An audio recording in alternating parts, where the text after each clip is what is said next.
Now let's move on to the exercise of this chapter. The first one is complete the table. We need to tell the uses of the following metals in our everyday life. First one is ductility. अब ductility हमारे यहाँ पर ductility क्या होता है? Basically the ability of metals to be drawn into wires. अब कहाँ कहाँ use होता है?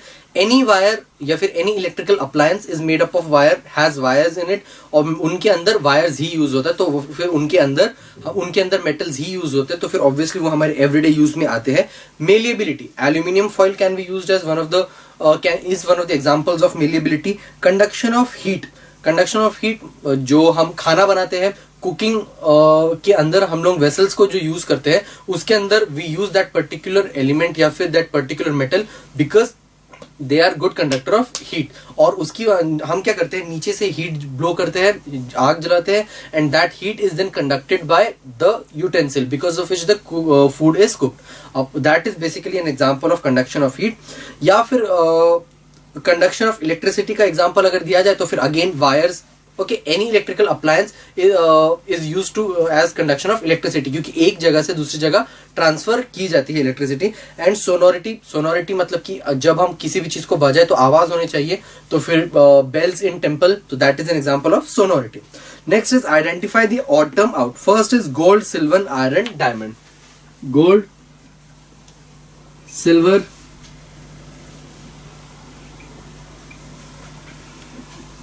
Iron, diamond. आप ध्यान से देखेंगे गोल्ड, सिल्वर, आयरन ये तीनों तो मेटल है. कोई एक नॉन मेटल है, yes that is diamond. Next is ductility, brittleness, sonority and malleability.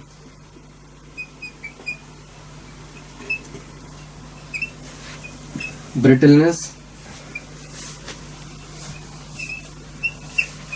Sonority and malleability.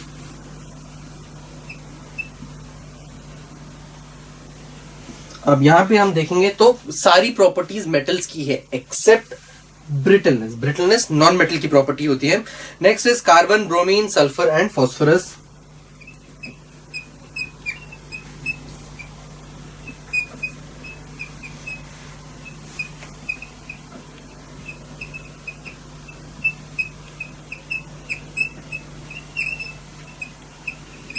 अब carbon, bromine, sulphur and phosphorus, इसमें हमने एक चीज देखा था, ब्रोमीन जो होता है वो लिक्विड फॉर्म के अंदर प्रेजेंट होता है, बाकी तीनों सॉलिड फॉर्म के अंदर होते हैं. And last one is brass, bronze, iron and steel.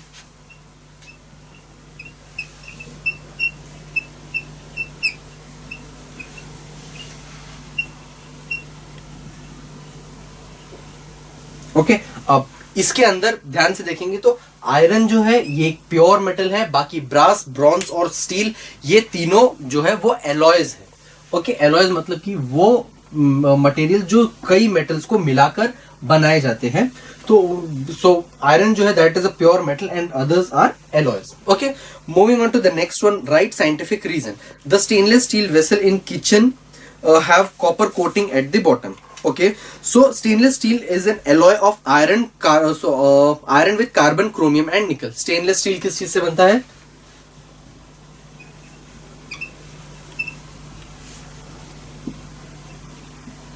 It's an alloy of iron with carbon,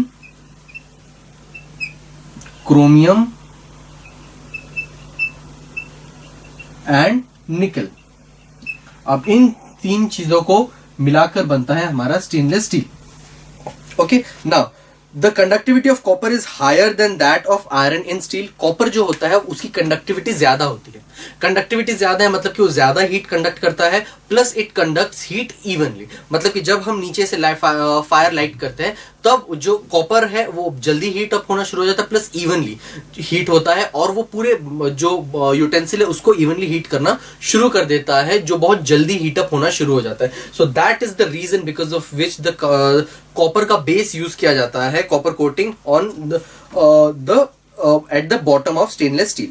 Next is copper and brass vessels are cleaned with lemon. Okay, copper जो होता है, जब भी व्हेनेवर कॉपर इज बर्न्ड या फिर जब उसको उसके अंदर कुकिंग की जाती है, सो अलॉन्ग विद टाइम जैसे जैसे बर्निंग होती जाती है, वो अपने ऊपर एक कॉपर कार्बोनेट की एक लेयर फैला देता है। नाउ दैट कॉपर कार्बोनेट जो होता है, that copper carbonate is acid sorry basic in nature.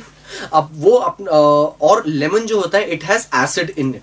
अब वो बेस और एसिड जब मिलते हैं तो जब the layer of copper carbonate gets dissolved in the water along with the lemon, या फिर जैसे लेमन के जो एसिड है उसके साथ डिसॉल्व हो जाता है, और उसकी वजह से जो हमें शाइनी कोटिंग यूटेंसिल मिलता है। So copper undergoes oxidation in air to form black copper oxide. ठीक है, ब्लैक कॉपर ऑक्साइड मिलता है हमें ऑक्सीडेशन की वजह से।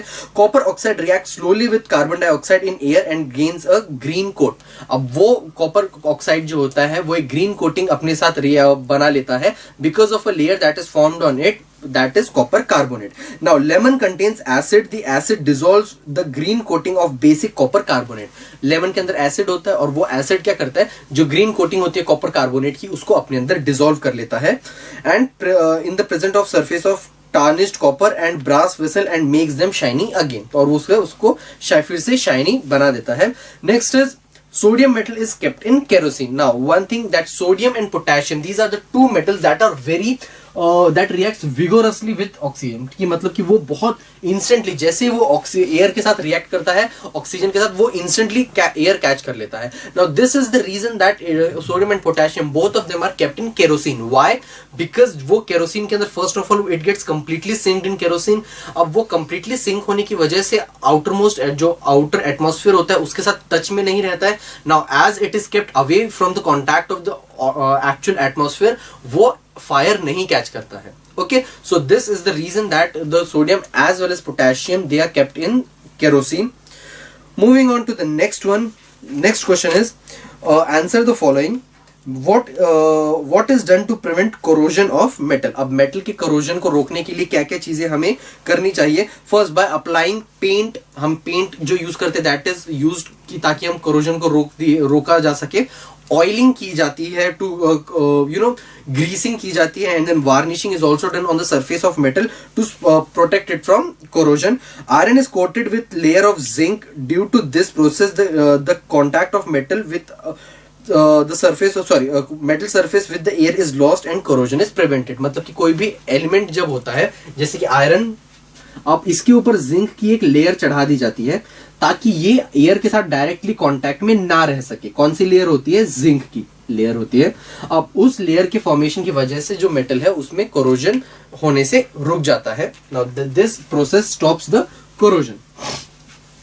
Moving on to the next question. Next question is what are metals that make alloys of brass and bronze? अब brass और bronze के alloys कौन कौन से मेटल से बनते हैं?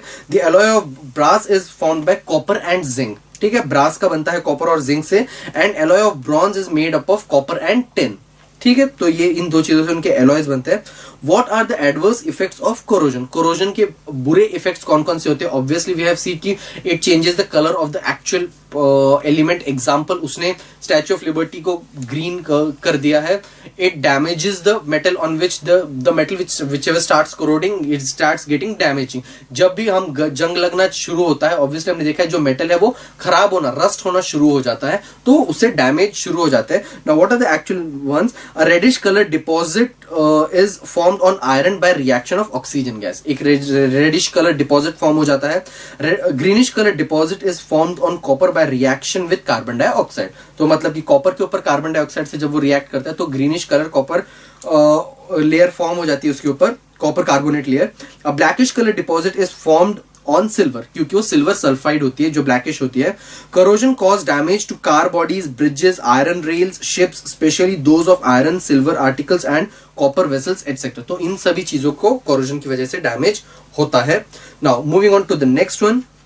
Next question is what are the uses of noble metals? Now we have already discussed this one. कौन कौन से थे? Gold, silver and platinum are used to prepare ornaments. Ornaments बनाने के लिए गोल्ड, सिल्वर और कॉपर, प्लैटिनम को use किया जाता है। Silver is used in medicines, it has antibacterial properties. Platinum, palladium and metals are used as catalyst. तो platinum और पैलेडियम को कैटलिस्ट के जैसे यूज किया जाता है। Gold and silver are also used in making few electronic devices. Gold और silver को इलेक्ट्रॉनिक डिवाइसेस में भी यूज किया जाता है। and gold and silver are also used in making medals. Okay, so these are a few of the properties of few places जहां पर हम noble metals को use करते हैं.